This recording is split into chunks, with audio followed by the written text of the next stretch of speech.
মানুষ নাকি কথার প্রেমে পড়ে, আর এদিকে আমি একটা উচিত কথা বললেই বলে তুই বেয়াদব। মানুষ ভাইরাল হয়ে যাচ্ছে, সেলিব্রিটি হয়ে যাচ্ছে, আর এদিকে আমাকে যে 2-3 জন চিনতো তারাও ভুলে গেছে।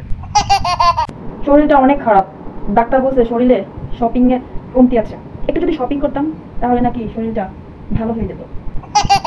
পড়তে বসলে 5 মিনিট ধরে আমি একটা লাইন পড়ি, আর এদিকে 1 ঘন্টা ধরে ফিউচার পরিকল্পনা করি। মানুষ কত রোমান্টিক স্বপ্ন দেখে, ঠিক না? আর এদিকে আমি স্বপ্নে দেখি পাহাড় থেকে পড়ে যাচ্ছি, রাস্তায় উষ্টা খায় পড়ে যায়, এই স্বপ্ন দেখি। একটা বুড়ি আসে, বুড়িটা এসে হি হি হি করে হাসে। মানুষ কত রোমান্টিক স্বপ্ন দেখে, আর আমি এদিকে পাহাড় থেকে পড়ে যায়, রাস্তায় উষ্টা খাই, কত কিছু দেখি। 50 টাকা জমাইয়া 100 টাকা খরচ করি, জীবনে উন্নতি কোনো লক্ষণ আছে? কোনো লক্ষণ নাই। যদি ভোরবেলা আপনার ঘুম ভেঙে যায় তাহলে ভাববেন আজকে ছুটির দিন।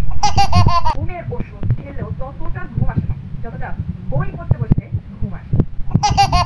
তুই মন, তুই ভালো থাকবি, হ্যাপি থাকবি, চিল করবি।